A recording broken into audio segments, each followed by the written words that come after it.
Hi guys, a very good evening to all of you. So இன்னைக்கு நம்ம என்ன பார்க்க போறோம் அப்படினு பாத்தீங்கன்னா IBPS clerk exam இருக்கு, அதே சமயத்துல SSC CHSL exam இருக்கு.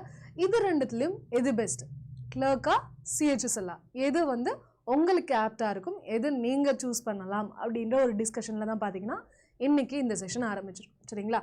இப்போ நமக்கு criteria பாத்தீங்க அப்படினா சரிங்களா, எஜுகேஷன் குவாலிஃபிகேஷனா இருக்கட்டும், ஏஜா இருக்கட்டும், நேஷனாலிட்டி அதை பத்தி கவலைப்பட வேண்டாம், அதை விட்டுருங்க. Educational qualification and age wise பத்தி பாத்தீங்க அப்படின்னா நமக்கு IBPS கிளர்க்கா இருந்தீங்கன்னா வெறும் ஒரு கிராஜுவேட்டா இருந்தா போதும், ஏதோ ஒரு டிகிரி முடிச்சா போதும் அப்படின்னு சொல்றாங்க. ஆனா இதுவே SSC CHSL பாத்தீங்கன்னா டிகிரி கூட வேணாம்ப்பா, 12th முடிச்சிருக்கீங்களா அது போதும்பா அப்படின்ற மாதிரி சொல்றாங்க. அடுத்து பாத்தீங்கன்னா ஏஜ் பாத்தீங்கன்னா IBPS கிளர்க்குக்கு அப்ளிகேஷன் ஏஜ் சரிங்களா, அப்ளை பண்ணும்போது 20ல இருந்து 28 வயசுக்குள்ள இருக்கிறவங்க தான் அப்ளை பண்ண முடியும். இதுவே CHSL பாத்தீங்க அப்படின்னா 18ல இருந்து 27 வரைக்கும் அப்ளை பண்ணலாம். இதுல பாத்தீங்கன்னா ஏஜ் ரிலாக்ஸேஷன் அப்படின்றது கண்டிப்பாக இருக்கும். இப்போ OBCனா 3 years எக்ஸ்டெண்ட் ஆகும், SCSTனா 5 years எக்ஸ்டெண்ட் ஆகும், அதெல்லாம் இருக்கா? அது ஆஸ் யூஷுவல் எல்லா எக்ஸாமுக்கும் இருக்கிற மாதிரி இந்த ரெண்டு எக்ஸாம்ஸ்க்குமே அப்ளை ஆகும். இப்போ for example IBPS clerk apply பண்ணிங்கன்னா OBCயா இருந்தீங்கன்னா 31 years வரைக்கும் இருக்கிறவங்க அப்ளை பண்ணலாம். CHSL இருந்தீங்கன்னா 30 வயசு இருக்கிற வரைக்கும் CHSL அப்ளை பண்ணலாம். சரிங்களா? ஸோ ஏஜ் வந்து எந்த கேட்டகரிக்குள்ள நீங்க வரீங்கன்னு பார்த்துக்கோங்க. அதே மாதிரி எஜுகேஷன் எதுல நீங்க முடிச்சிருக்கீங்கன்னு பார்த்துக்கோங்க. அதுல எது ஆப்டா இருக்கோ அதை நீங்க சூஸ் பண்ணிக்கலாம். சரிங்களா? ஓகே, இது வந்து எக்ஸாமுடைய அப்ளை பண்றதுக்கான கேட்டகரி. சரிங்களா? ஓகே, இதுவே IBPS கிளர்க்ல பாத்தீங்கன்னா நமக்கு ப்ரிலிம்ஸ்னு இருக்கும், மெயின்ஸ்னு இருக்கும், ஆனா இன்டர்வியூன்றது கிடையாது. CHSL பாத்தீங்கன்னா Tier 1 இருக்கும், Tier 2 இருக்கும், இதுக்கும் இன்டர்வியூன்றது கிடையாது. IBPS கிளர்க்ல ப்ரிலிம்ஸ்ல பாத்தீங்கன்னா செலக்ஷன் ப்ராசஸ் எப்படி இருக்கும், என்னென்ன கேட்பாங்க அப்படின்றதையும் டிஸ்கஸ் பண்ணலாம். CHSLயும் எப்படி இருக்கும்னு டிஸ்கஸ் பண்ணலாம். மெயின்ஸ்னு வரும்போது ப்ரிலிம்ஸ்ல வந்து 3 சப்ஜெக்ட் தான், மேக்ஸ், ஆப்டி, ரீசனிங் 3 சப்ஜெக்ட்ஸ் தான் இருக்கும். மெயின்ஸ் போகும்போது மேக்ஸ், ஆப்டி, ரீசனிங், ஜென்ரல் அவேர்னஸ்ன்றது இன்னொரு டாபிக் இன்க்ளூட் ஆகும். அதே மாதிரி நம்பர் ஆஃப் கொஷின்ஸும் வேரி ஆகும், அதிகமாக இருக்கும். இது ப்ரிலிம்ஸோட மார்க்கை கன்சிடர் பண்ண மாட்டாங்க. மெயின்ஸில் நீங்கள் எவ்வளோ மார்க் எடுக்கிறீங்களோ அதை பொறுத்து தான் உங்களுக்கு வேலை இருக்கும். இதுவே நம்ம CHSL போனீங்கன்னா Tier 1, Tier 2 ரெண்டு இருக்கும். Tier 1ல 4 சப்ஜெக்ட்ஸ், இங்கிலீஷ், ஆப்டி, ரீசனிங், ஜென்ரல் அவேர்னஸ்னு இருக்கும். இதில் வந்து சயின்ஸு, எக்கனாமிக்ஸு, பாலிட்டி இதெல்லாமே இன்க்ளூட் ஆகும். சரிங்களா? கரண்ட் அஃபேர்ஸ் இல்லாமல் physics, chemistry, biology, economics, polity இதெல்லாமே இன்க்ளூட் ஆகும். ஹிஸ்ட்ரி, ஜியாகிரஃபி எல்லாமே இன்க்ளூட் ஆகும். சரிங்களா? ஓகே, ஸோ Tier 2 பார்த்தீங்கன்னா அதே மாதிரி தான், இதே 4 சப்ஜெக்ட்ஸ் தான். அது இல்லாமல் எக்ஸ்ட்ரா டைப்பிங் இருக்கும். சரிங்களா? எக்ஸ்ட்ரா டைப்பிங் நீங்கள் வந்து அவங்க கொடுக்குற டைமில் கொடுக்குற இதில் கொடுக்குற வேர்ட்ஸை நீங்கள் பார்த்து டைப் பண்ணணும். சரிங்களா? அது ஒரு டைப்பிங் டெஸ்ட் இருக்கும். அதில் வந்து நிறைய லெவல்ஸ் இருக்கும். 10 minutesல ஒன்று, 15 minutesல ஒன்றுன்னு டைப் பண்ணுற மாதிரி இருக்கும். அதை நீங்கள் ட்ரை பண்ணலாம். ஆனால் ரெண்டுத்துக்குமே ஒரு நல்ல விஷயம் என்னென்னா இன்டர்வியூவே கிடையாது. டைரெக்டாக எக்ஸாம் எழுதுனீங்கன்னா அவங்களுக்கு வேலை கன்ஃபார்ம், யாரையும் பார்த்து ஐ எம் குட் இனஃப்னு ப்ரூவ் பண்ணணுன்ற அவசியமே கிடையாது அப்படின்னு சொல்கிறாங்க. ஓகேங்களா? சரி, அடுத்து பார்த்தீங்க அப்படின்னா நம்மளுடைய IBPS கிளர்க் ப்ரிலிம்ஸ் எப்படி இருக்குன்னா இங்கிலீஷ், ரீசனிங், ஆப்டி 3 சப்ஜெக்ட் தான் இருக்கும்.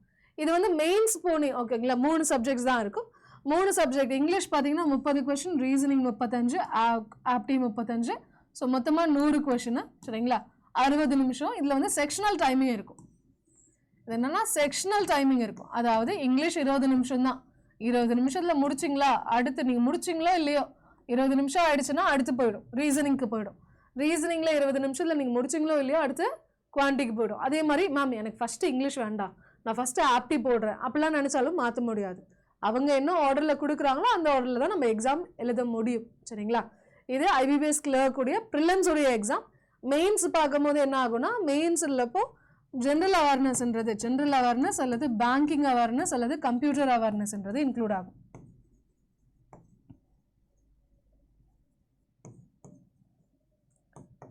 கம்ப்யூட்டர் அவேர்னஸ் அப்படின்றது இன்க்ளூட் ஆகும். ஸோ இதில் வந்து நீங்கள் வந்து எக்ஸ்ட்ரா விஷயங்களை லேர்ன் பண்ணுற மாதிரி இருக்கும். சரிங்களா?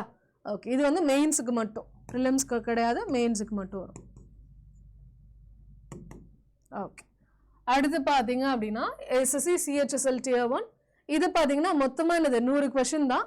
அதுக்கு மொத்தமாக 60 நிமிஷம், நோ செக்ஷனல் டைமிங்.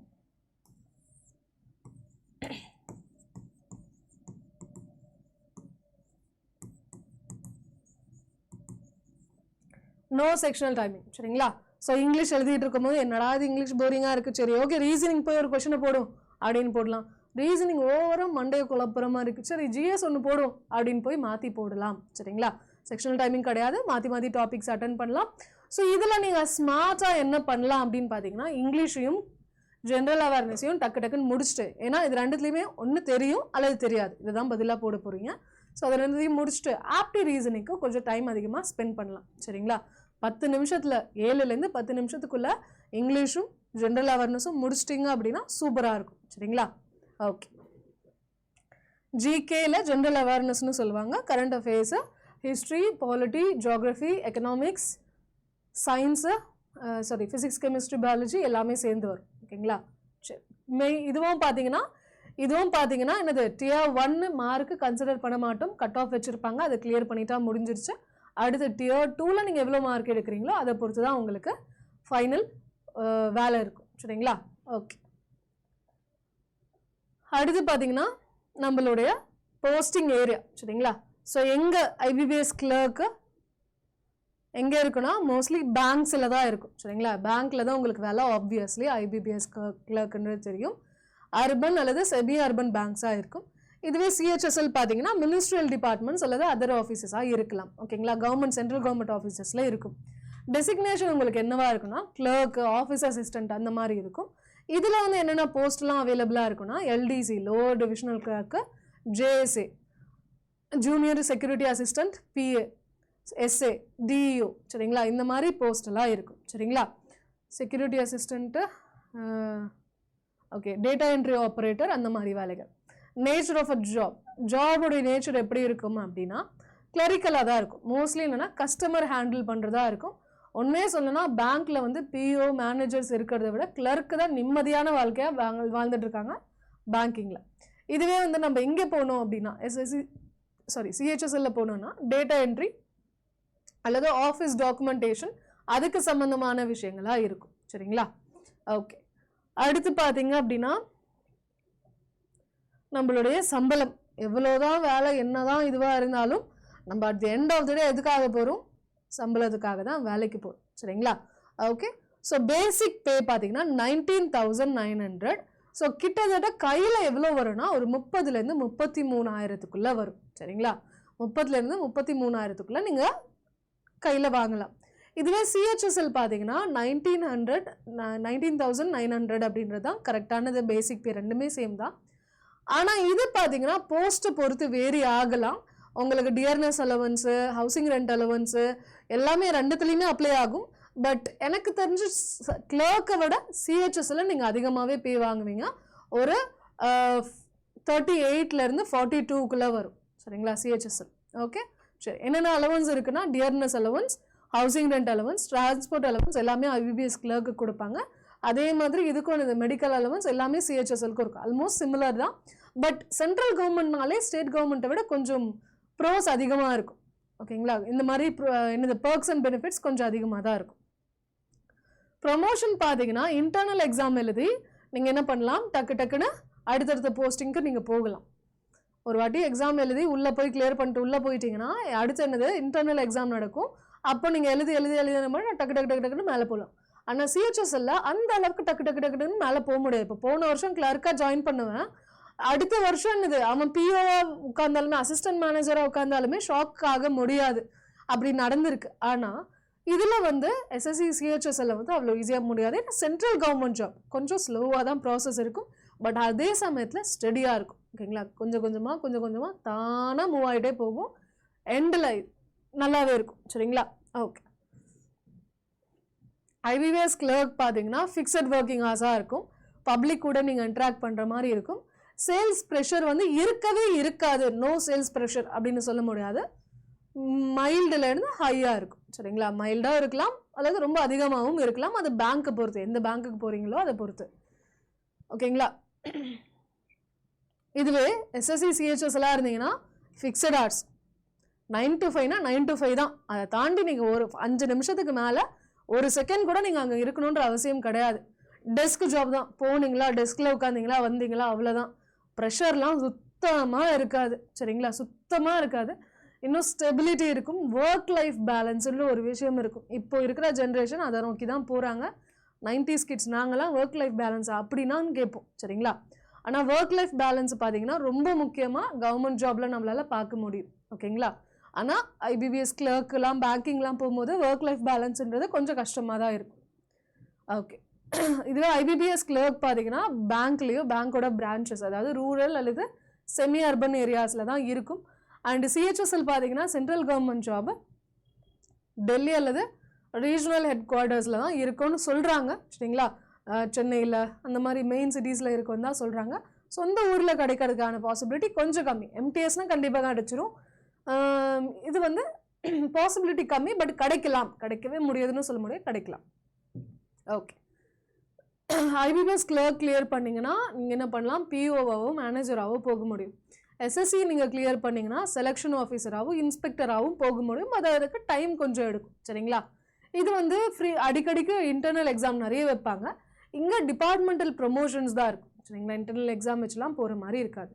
ஸோ நீங்கள் வந்து ஐபிபிஎஸ் கிளர்க் சூஸ் பண்ணலாம். நீங்கள் கிராஜுவேட்டாக இருக்கீங்க, உங்களுக்கு டக்கு டக்குன்னு வேலை வேணும், டக்கு டக்குன்னு ப்ரொமோஷன் வேணும் அப்படின்னா நீங்கள் ஐபிபிஎஸ் கிளர்க்குன்றதை சூஸ் பண்ணலாம் ஓகேங்களா. இல்லை மேம் நீங்கள் வந்து பேங்கிங் செக்டாரை தான் ப்ரிஃபர் பண்ணுறீங்க அப்படின்னா ஐபிபிஎஸ் கிளர்க் உங்களுக்கு கரெக்டாக இருக்கும். இதுவே நீங்கள் சிஹெச்எஸ்எல் எப்போ சூஸ் பண்ணலாம், 12th பாஸ் தான் மேம் ஆயிருக்கேன், பட் எனக்கு ஸ்டேபிளான ஒர்க் வேணும், ஸ்ட்ரெஸ்ஃபுல்லே இருக்கக்கூடாது, எனக்கு வந்து சென்ட்ரல் கவர்மெண்ட் ஜாப் வேணும், ஒர்க் லைஃப் பேலன்ஸ் வேணும் அப்போல்லாம் நினச்சிங்க அப்படின்னா நீங்கள் எஸ்எஸ்சி சிஹெச்எஸ்எல்ன்றது ப்ரிஃபரன்ஸாக வைக்கலாம். ஸோ வேலையை பொறுத்து டக்குன்னு உடனே வேலை வேணுமா பேங்கிங் போகலாம், இல்லை கொஞ்சம் லேட்டாக கிடச்சாலும் பரவாயில்ல எனக்கு வந்து நல்ல வேலையாக இருந்தால் போதும் அப்படின்னா எஸ்எஸ்சி போகலாம். எனக்கு வந்து அடுத்தடுத்து மேலே போயிட்டே இருக்கணும், ஒரே இடத்துல 2 நாள் ரொம்ப நாள்லாம் இருக்க முடியாது, அடுத்தடுத்து போயிட்டே இருக்கணும் அப்படின்னா பேங்கிங் போகலாம். இல்லை மேம் எனக்கு வந்து ஒர்க் லைஃப் பேலன்ஸ் ரொம்ப முக்கியம், எனக்கு வந்து என்னோட குடும்பத்தோடு தான் டைம் ஸ்பெண்ட் பண்ணணும் நிறையா, என்னால் அங்கே இங்கே அதை அலைஞ்சிட்டுலாம் இருக்க முடியாது, நிம்மதியான வாழ்க்கை எனக்கு வாழணும் அப்படின்னா சிஹெச்எஸ்எல் போகலாம். அதே மாதிரி மேம் எனக்கு கொஞ்சம் அதிகமான பே டக்குன்னு வேணும் அப்படின்னா நீங்கள் இது பேங்கிங் போகலாம். எனக்கு பே இப்போதைக்கு உடனே நிறைய வேணும்லாம் அவசியம் கிடையாது, போக போக ஸ்டேபிளாக ஸ்டெடியாக இருக்கக்கூடியது வேணும் அப்படின்னு நினச்சிங்கன்னா சிஹெச்எஸ்எல் போகலாம். ஸோ உங்களுக்கு எது ஆப்டாக இருக்கும் அப்படின்றத நீங்கள் தான் தேர்ந்தெடுக்கணும். ஸோ கேட்டகரி ஃபேக்டர்ஸ் எல்லாத்தையும் நான் சொல்லிட்டேன், எந்த ஃபேக்டர் உங்களுக்கு அப்ளிகபிளாக இருக்கும், எந்த ஃபேக்டர் உங்களுக்கு ஆப்டாக இருக்குன்றதை நீங்கள் தான் சூஸ் பண்ணணும்.